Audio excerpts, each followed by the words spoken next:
Blood pressure looks perfect. That's great news. How's our little one? She's kicking up a storm, so strong. Imagine waking up in a hospital bed. You went to sleep the night before as a wife, as a mother, as a woman who had everything she had ever prayed for. You were in labor. Your husband was holding your hand. The nursery at home had fresh paint on the walls and a little name plaque hanging above the crib. And then you wake up, and there are handcuffs on your wrists. And the police are standing at the foot of your bed.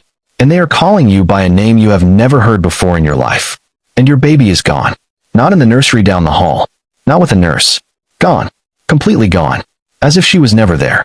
As if you were never her mother. That is how Maya Collins' story begins. Not with a crime she committed. Not with a mistake she made. Not with a bad decision or a dark secret from her past. It begins with the single most vulnerable moment of her entire life. The night she gave birth to her daughter, and someone used that moment as a weapon against her. The night Maya gave birth to her daughter was the night someone decided she had to disappear forever. She woke up in handcuffs. Her baby was gone, and the police were calling her by a name she had never heard before. Her husband thought she was dead. Her best friend made sure of it.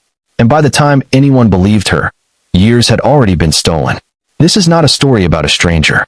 This is not a story about some faceless criminal who came out of nowhere and disrupted an innocent woman's life. This is a story about the person sitting right next to her. The person who knew every single thing about her. The person who had her house key, who knew her husband's coffee order, who had been her best friend for over 15 years. And this is a story about what happens when that person decides that your life belongs to them. Stay with me, because what I am about to tell you is one of the most devastating, most calculated, most chilling stories of betrayal I have ever come across. And I need you to hear every single part of it. Before we go into exactly what happened, I want you to understand the shape of this story, because it is not simple. There are 3 women at the center of it. 3 very different lives that collided in one hospital on one night. And the consequences of that collision are still being felt today. 3 women, 1 birth, 1 crime, and a secret that lived inside a best friendship for years. As we go through this, I want you to hold 3 questions in the back of your mind. Question 1. Who was the woman the police arrested at that hospital? And why did she have 2 completely different identities? How does a person walk into a hospital as one woman and walk out as another? And how do you build a case against someone who, on paper, does not even exist? Question 2. Where was Maya's baby taken, and by whom? A newborn child does not simply vanish from a hospital. Someone carried her out. Someone had a plan.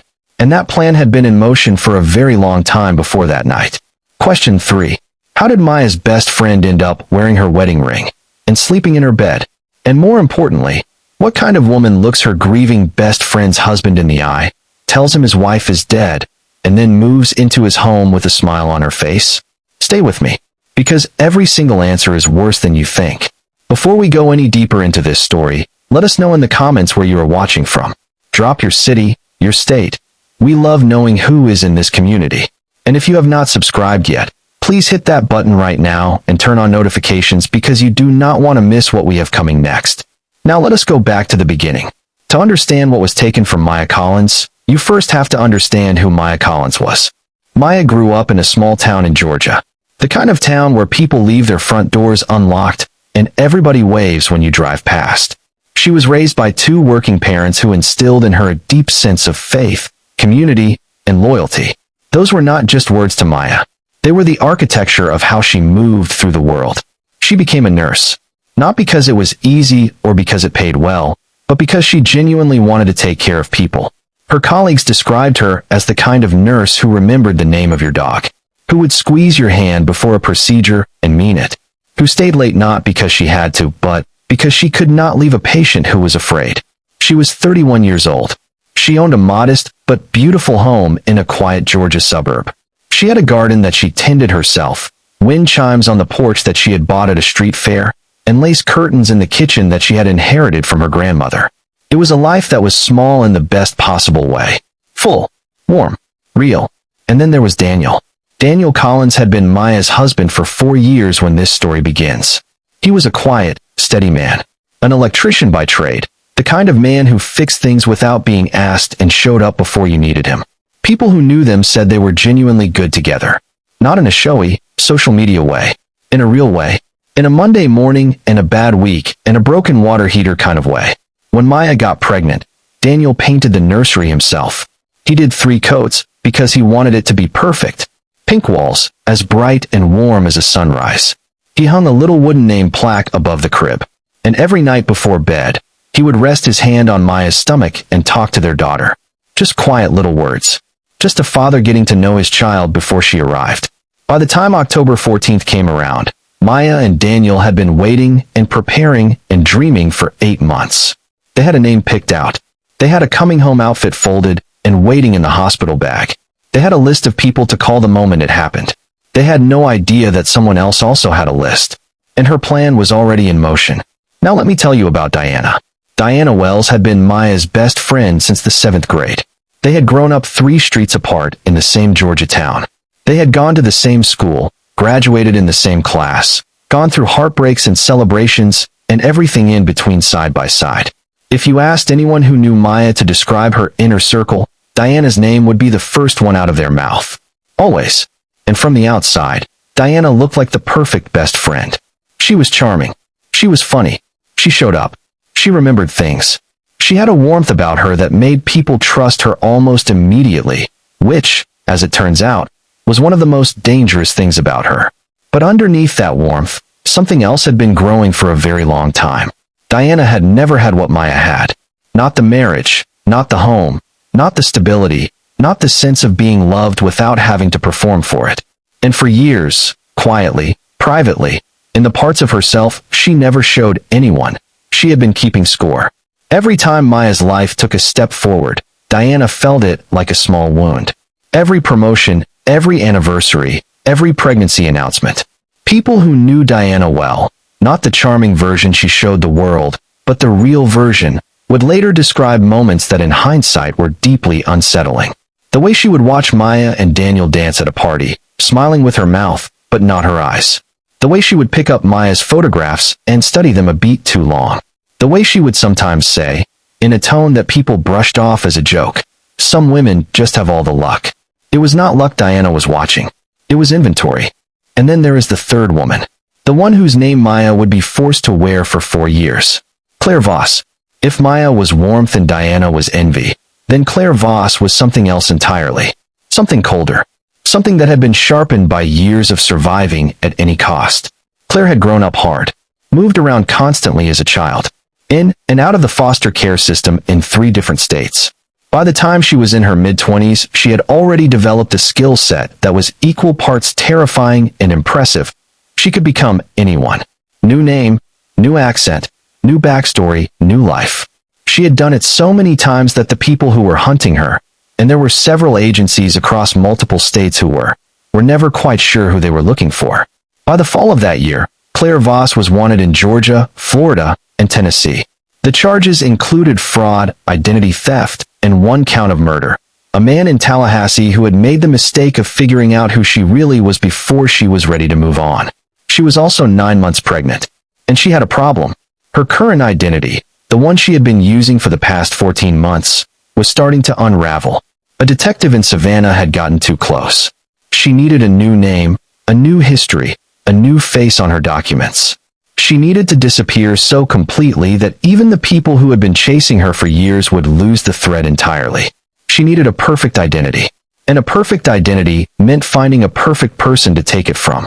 By the time she arrived at St. Catherine's Medical Center on the night of October 14th, she was already 9 months pregnant, alone, and completely focused. She had studied the hospital layout. She had timed the shift changes. She had done her research. What she needed was a woman who was also giving birth that night. A woman whose identity could be swapped cleanly, quickly, and without suspicion. A woman who would wake up too confused and too overwhelmed to fight back before it was too late. What she found was Maya Collins. But here is the part that takes this story from terrible to truly devastating. Claire Voss did not find Maya Collins by accident. She was pointed in her direction. Someone who knew Maya, who knew her due date, who knew which hospital she was registered at, who knew her blood type and her medical history and the layout of her life. Someone had done the research for Claire and handed it over. That someone had been Maya's best friend for 15 years. October 14th. A Tuesday evening. The temperature had dropped just enough to feel like fall was finally arriving in Georgia. Maya and Daniel drove to St. Catherine's Medical Center at around 8 o'clock that night. Maya's contractions had been steady for several hours. Daniel had the hospital bag. Maya had her headphones in, listening to the playlist she had made specifically for this night. By all accounts, the beginning of that evening was completely normal. Maya was admitted without any complications. She was taken to a labor and delivery room on the 3rd floor. The nurses were kind. Daniel was nervous in the way that first-time fathers are nervous, hovering, asking questions, squeezing Maya's hand too hard, and apologizing for it. 3 rooms down the hall, Claire Voss had been admitted 45 minutes earlier. She had given a false name at registration. She had a forged insurance card. She was calm in a way that the nurses on duty would later describe as unusual. Not the calm of someone who had done this before and was comfortable, but the focused, deliberate calm of someone running through a checklist in their head. Because she was. Claire gave birth at approximately 1:30 in the morning. Her baby was healthy. A girl. The baby was wrapped, tagged, and taken to the nursery. And Claire, the moment the medical staff cleared out of her room, got up. Now, I want you to think about what that means. She had just given birth. And she got up. Because she had a job to do and a window of time in which to do it, and she was not going to let something as inconvenient as having just delivered a child slow her down. At 2:17 in the morning, something went wrong in Maya's room. Her blood pressure dropped suddenly and severely. The monitors alarmed. Nurses rushed in. A doctor was called. Daniel was pushed gently but firmly out into the hallway, where he stood with his back against the wall, his heart hammering, watching the door to his wife's room and trying to breathe. In the chaos of the next several minutes, with all available staff focused on stabilizing Maya, nobody noticed what was happening at the nurse's station outside the nursery. Nobody noticed the figure in hospital scrubs moving quietly and purposefully between the bassinets.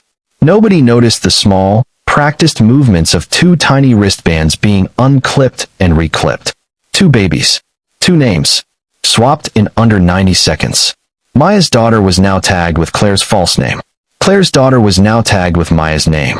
And by 2:40 in the morning, a woman in scrubs carried a bassinet down a service corridor toward an exit that the security cameras, as investigators would later note, had been experiencing a technical malfunction for the past 23 minutes.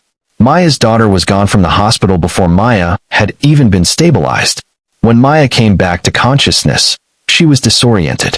She had been moved to a different room during the emergency. She asked for Daniel. She asked for her baby. And then the door opened. But it was not Daniel who walked in.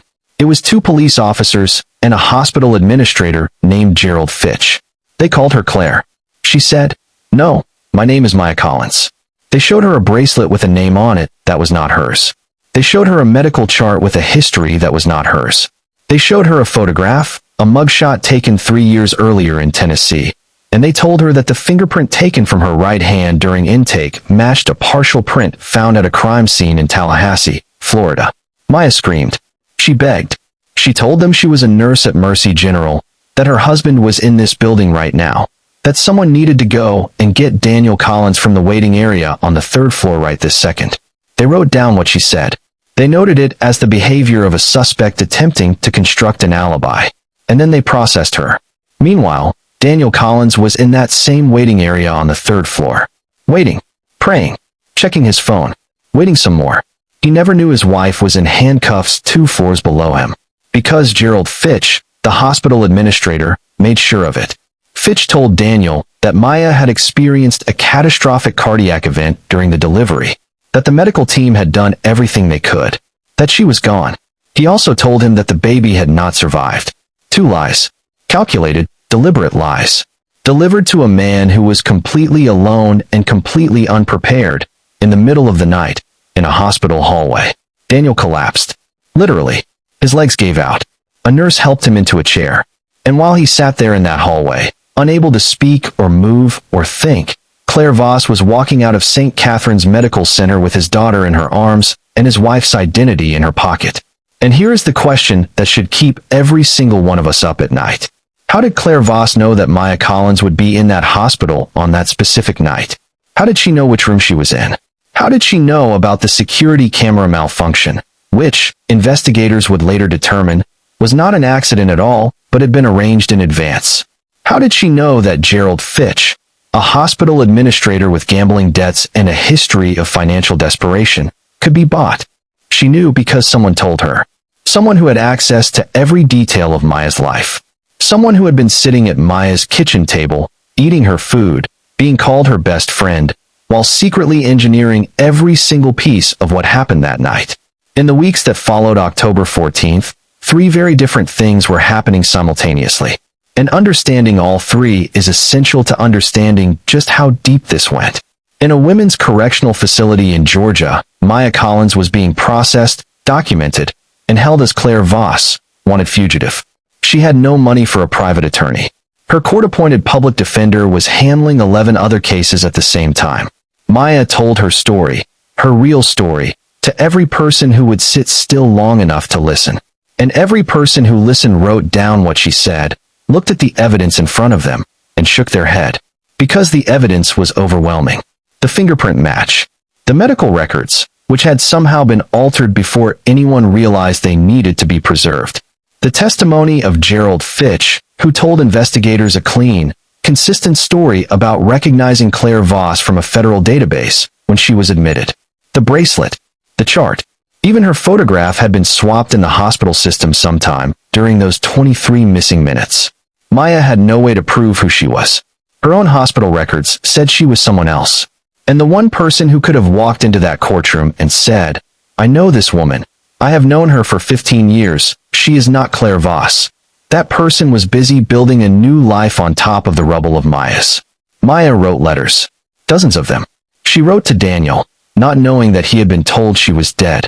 She wrote to her parents, not knowing that they had been given a death certificate. She wrote to the hospital, to her union, to anyone she could think of. Some letters were sent and returned unopened. Some were never sent at all. She kept them in a neat stack under her bunk, tied with a strip of fabric she had torn from a pillowcase. She was convicted as Claire Voss 18 months after her arrest. Sentenced to 11 years on the original charges, with additional charges pending from 3 different states. She stood in that courtroom in an orange jumpsuit, listening to a judge read out the crimes of a woman she had never met, and sentenced to more than a decade of her life for them. She was 33 years old. Her daughter was 18 months old, and she had never once held her. Now, let us talk about Daniel. Daniel Collins spent the first 3 months after October 14th in a state that the people around him would later describe as barely functional. He went through the motions. He went to work. He came home. He sat in rooms and stared at walls. He had a funeral for his wife even though there was no body. The hospital had explained that away with paperwork that Gerald Fitch had helpfully provided. He stood at a gravestone and said goodbye to a woman who was alive and screaming his name 200 miles away. The nursery stayed painted pink for 7 months. He could not bring himself to go in there. Eventually, a neighbor offered to help him clear it out, and he let her, because he could not do it alone. And through all of it, Diana was there. She had shown up the morning after. She had a key. Maya had given it to her years ago, for emergencies. Diana used it. She let herself in, made coffee, sat at the kitchen table, and waited for Daniel to come downstairs. And when he did, she was just there.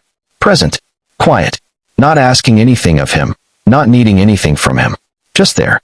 And Daniel, who was drowning in grief so complete he could barely form a sentence, clung to that.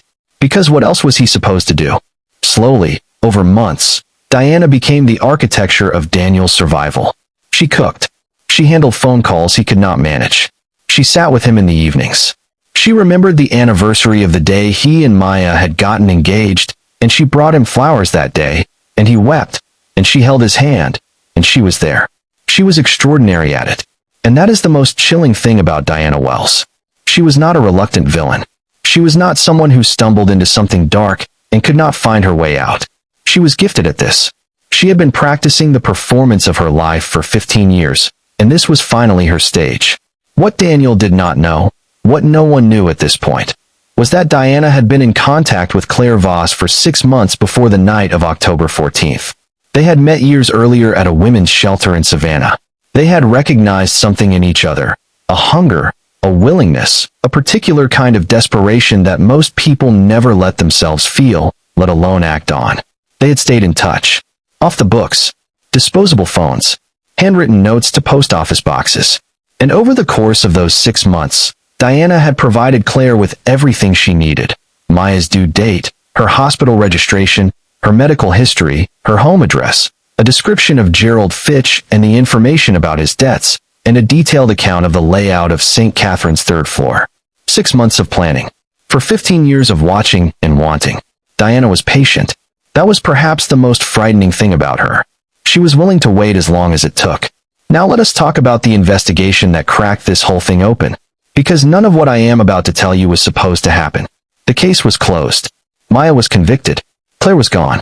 Diana was becoming Mrs. Collins. As far as the system was concerned, justice had been served and everyone had moved on.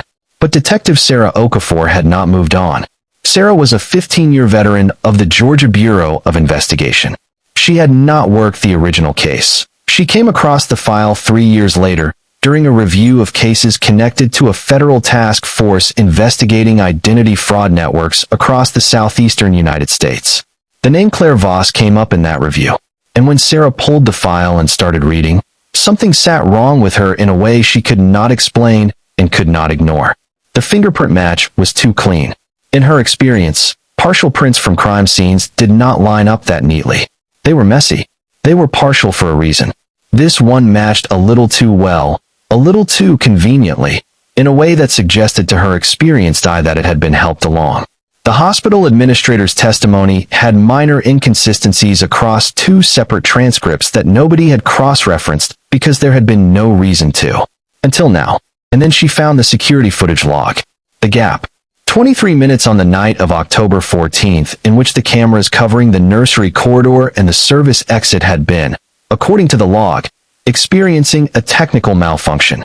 Sarah pulled the maintenance records. There was no record of any technician being called. No repair ticket. No incident report. Just a gap, sitting there in the log, quiet and clean and deliberate. And then the visitor log. Diana Wells.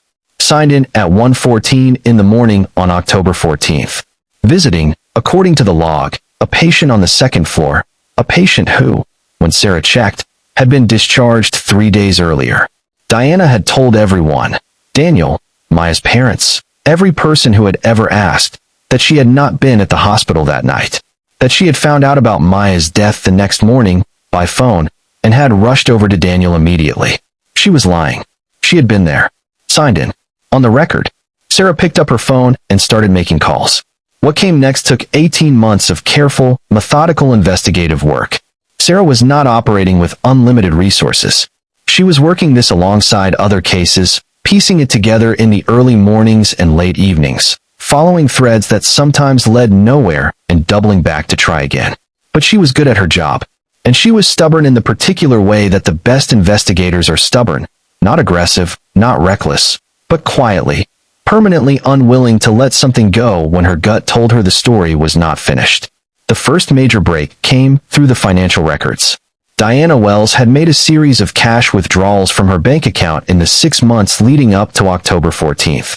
Small enough individually to avoid triggering any automatic flags. Large enough in total to represent a significant sum. $12,000, withdrawn in increments of $800 to $1,200 over a period of 6 months.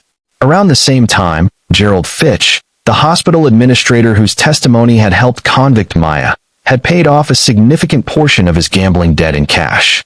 Sarah found the connection through a financial crimes contact at the FBI. Fitch had been struggling for years. And then, suddenly, he was not. When Sarah brought Fitch in for a second interview, he lasted 45 minutes before his composure started to crack. He had been told that this was a routine follow-up. He was not prepared for someone who had read every transcript, cross-referenced every inconsistency, and arrived at the table already knowing more than he thought anyone ever would. He confessed within the hour. Fitch confirmed what Sarah had already begun to suspect. Diana Wells had contacted him 4 months before October 14th. She had offered him money to do 3 things. Alter Maya's medical records in the hospital system. Ensure that the security cameras covering the nursery corridor experienced a malfunction on a specific night, and deliver a specific message to a specific grieving husband when the time came. He had done all 3, and he had carried the weight of it for 3 years with the quiet, nauseating desperation of a man who knows he has done something unforgivable and has been hoping every single day that no one will ever find out. With Fitch's confession secured, Sarah had enough to obtain warrants. She searched a storage unit registered under a shell company that investigators had connected to Diana through a series of financial threads that took 2 forensic accountants 2 weeks to untangle. Inside that storage unit, they found documents, cash, and a shoebox containing handwritten letters. The letters were between Diana and Claire Voss. They covered a period of almost 2 years, and they were explicit. In one letter, dated 4 months before Maya gave birth, Claire wrote, "Your friend sounds perfect. If the timing works, we can both get what we want. You get the husband. I get the exit.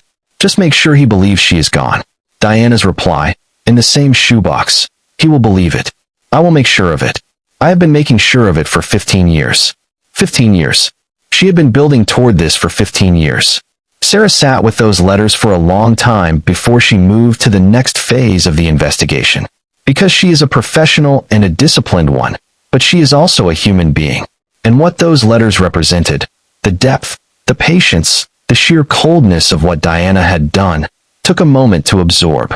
But there was still the most important question, the one that had been sitting at the center of this entire story since the beginning. Where was the baby? It took another 4 months to find her. Claire Voss had been extraordinarily careful. She had moved twice since leaving Georgia. She had used 3 different names. The forged adoption papers she had used to establish legal custody of the child were sophisticated enough that 2 different family court clerks had processed them without any flags. She had built herself a quiet, unremarkable life in Knoxville, Tennessee. Under the name Laura Merritt, she was a receptionist at a dental practice. She attended a local church. She was on the PTA at the elementary school her daughter, Maya's daughter, was enrolled in. She had neighbors who described her as pleasant, a little private, but pleasant. Maya's daughter was 4 years old by the time they found her. She had Maya's eyes. When Sarah traveled to the prison to tell Maya what she had found, she brought a photograph. She passed it through the visitation window. Maya pressed it against the glass. Her hands were shaking so badly that the photograph rattled. She looked at the picture of a little girl with dark pigtails and a gap-toothed smile, and she pressed her forehead against the cold glass, and she could not speak for a very long time. She was alive. She was healthy. She was 4 years old, and her real mother had been in prison for every single one of those years, convicted of crimes committed by the woman who was raising her. Sarah moved quickly after that. She coordinated with the FBI field office in Tennessee and arranged what investigators call a simultaneous takedown. 2 arrests in 2 different states happening within the same hour, so that neither subject could warn the other. On a Tuesday evening, at 7:43, Claire Voss opened the front door of her rented house in Knoxville and found federal agents on her porch. She ran. She made it through the backyard and 3 houses down the street before she was apprehended. She said nothing. She did not ask for a lawyer. She did not express surprise. She simply looked at the agent who put the cuffs on her and said, "I knew this was coming eventually." Maya's daughter was gently taken from the house by a female social worker. The little girl was confused but not frightened, which tells you something about the specific cruelty of this situation, that Claire Voss, for all her crimes, had apparently been a capable mother to a child she had stolen. The child clutched a stuffed rabbit. She asked where her mommy was going. Nobody answered her right away. At 7:46, 3 minutes later, Diana Wells was arrested at the kitchen table of the home that had once belonged to Maya Collins. She was making dinner. Daniel was in the next room. When the officers came in, she stood up slowly, set down her spatula, and looked at the lead officer for a long moment before she said, "I assume this is about Maya." She did not cry. She did not protest. She went quietly, which is somehow the most chilling detail of all. Daniel Collins stood in his own doorway and watched the woman he had trusted above all others be walked to a police vehicle. His face, by every account from the officers present, was completely blank. Not angry, not devastated, just empty, as if some fundamental part of his understanding of the world had simply stopped working. And at the same time, 200 miles away in Georgia, Maya Collins was woken up in her prison cell and told to gather her belongings. She was going home.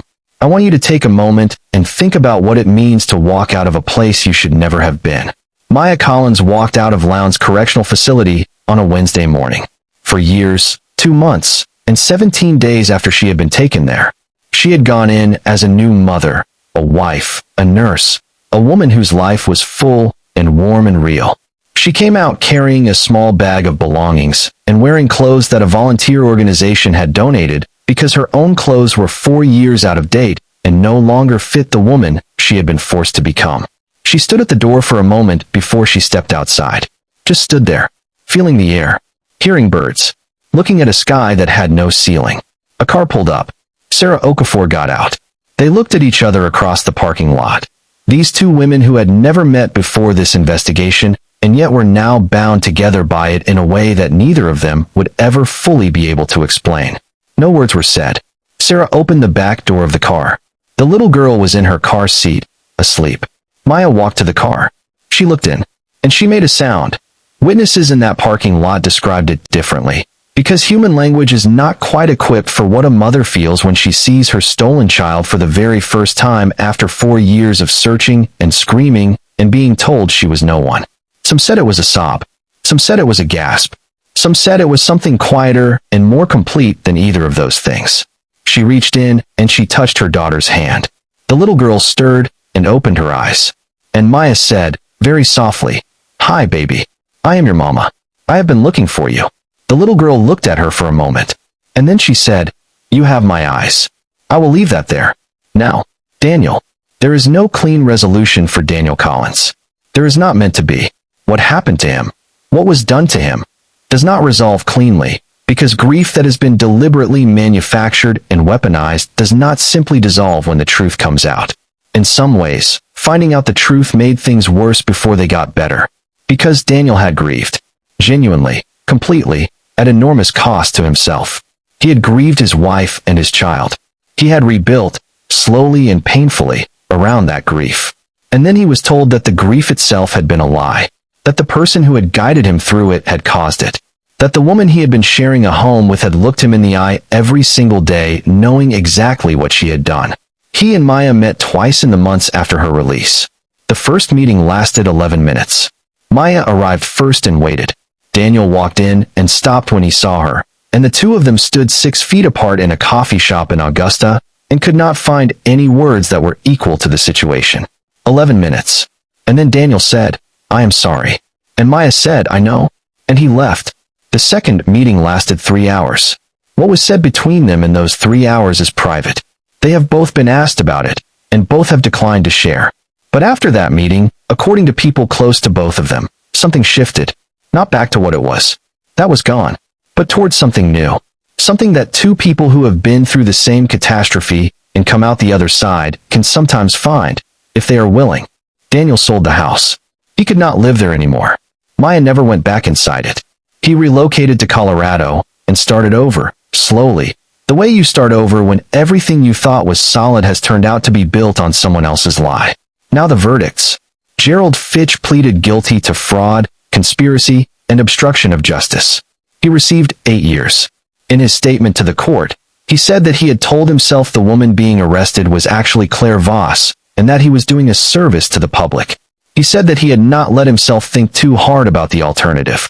The judge noted that not thinking hard enough was not a defense for destroying an innocent woman's life. Claire Voss did not plead guilty. She went to trial on 8 federal counts including kidnapping, identity fraud, conspiracy, and several charges related to her original crimes in Tennessee and Florida. The trial lasted 3 weeks. The jury deliberated for 1 day. She was convicted on all counts and sentenced to 27 years without the possibility of parole. At sentencing, the judge asked if she had anything she wished to say. She looked at the gallery for a moment, and then she said 2 words, "Worth it." The courtroom was silent for several seconds after that. Diana Wells went to trial separately. Her defense team argued that she had been manipulated and coerced by Claire Voss, that she was herself a victim of an abusive and controlling relationship, that she had not fully understood what she was setting in motion. It was a carefully constructed argument, and it was not entirely without merit as a legal strategy. The jury rejected it entirely. They deliberated for 6 hours and returned guilty verdicts on all counts: conspiracy, fraud, accessory to kidnapping, and accessory after the fact to identity theft. Diana received 18 years. As she was being led out of the courtroom, Diana turned once toward the gallery. Maya was sitting in the second row. She had not been required to be there. She had chosen to be. She wanted to see it. Diana and Maya looked at each other across that courtroom for a long moment. Neither of them spoke. Neither of them looked away first. And then the officer moved Diana toward the door, and she was gone. Maya sat in that second row for a while after the courtroom emptied. Just sitting. Just breathing. Today, Maya Collins lives in a small town in North Carolina. She chose it specifically because no one there knew her story, or her face, or what had happened to her. She wanted to be anonymous.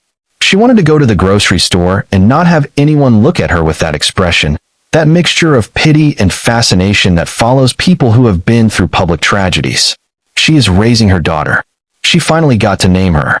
She works part-time as a patient advocate at a local hospital, which some people find darkly ironic and which Maya finds entirely logical. She says that what happened to her in a hospital gave her a very particular understanding of how systems can fail the people they are supposed to protect. And she uses that understanding every single day on behalf of people who need someone in their corner. She gave one interview, about a year after her release. The journalist asked her if she had forgiven Diana. Maya was quiet for a moment. And then she said, "I lost 4 years. I lost the first steps and the first words and the first everything. I lost Daniel. I lost the life I had built." But she lost herself. Long before October 14th, she had already become someone unrecognizable. And there is no prison built for that kind of sentence. She will carry what she did long after she gets out. That is not forgiveness. That is just observation. Daniel Collins is in Colorado. He has a small apartment. He has a job he likes.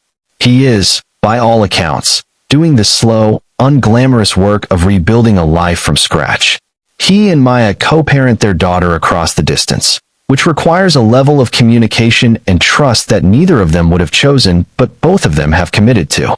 Their daughter knows both of her parents. She is growing up knowing that she was fought for.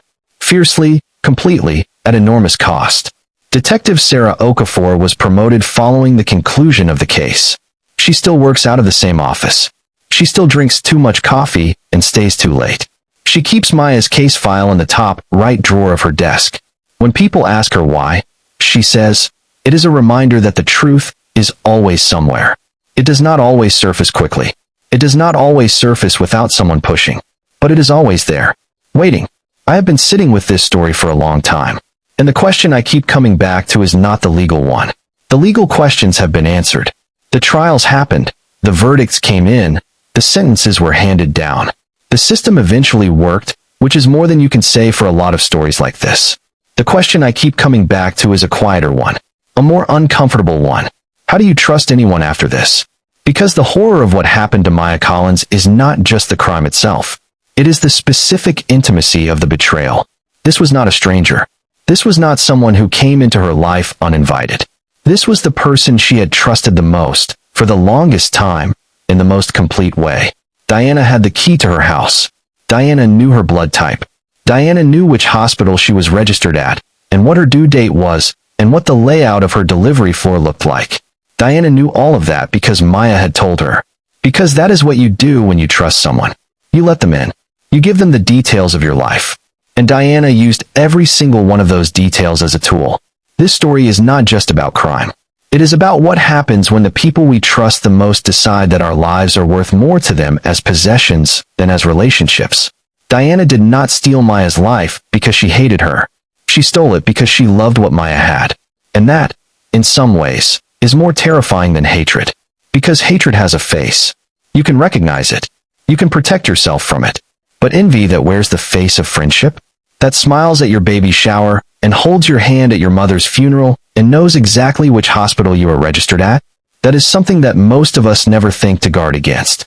Because most of us, thank God, have never needed to. Maya survived. Her daughter is home. Justice, however imperfect and delayed, was served. But something in Maya, that open, trusting warmth that her colleagues described, that her patients felt, that made her the kind of person who remembered everyone's birthday and left casseroles on porches. That is a little quieter now. Not gone. She would be the first to tell you it is not gone. But quieter. More careful. More considered. And maybe that is the real crime in this story. The one that never makes it into any court record.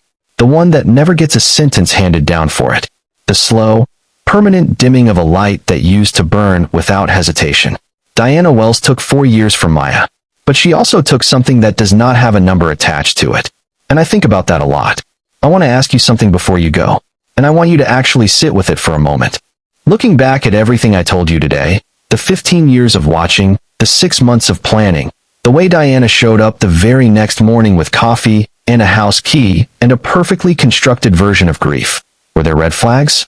Were there moments, before October 14th, that Maya or Daniel or someone in their lives could have seen and recognized for what they were? Or was Diana simply that good? And I want to ask you something even harder. If you had been Daniel, if you found out that your grief had been engineered, that the person who held your hand through the worst years of your life had caused them, that the kindness you had leaned on was a calculated performance, what would you do with that? Where does that go? Can you rebuild trust after something like that? Or does it change the architecture of how you move through the world forever? Drop your thoughts in the comments. Genuinely, I read them all, and conversations about stories like this are some of the most thoughtful and searching conversations I have seen happen in this community. You all bring something to this that I cannot bring alone. If this story moved you, if it stayed with you, if you are still turning it over in your mind, please share it. Not for the numbers, but because stories like Maya's deserve to be heard. Because for 4 years, she was told that her story was not real, that her name was not her name, that her life did not belong to her. The least we can do is make sure people hear it. And if you have not subscribed yet, please do. Hit the bell so you do not miss what I have coming next. Because the story I am covering in the next video makes this one look straightforward. A woman who was not just framed. She was replaced by someone who had been studying her life, her habits, her relationships, her appearance for 10 years. And by the time anyone realized what was happening, this woman had been so completely erased that even the people who loved her most had started to doubt themselves. You do not want to miss it. Subscribe, hit the bell, and I will see you then. Take care of yourselves. And please, go hug someone you love.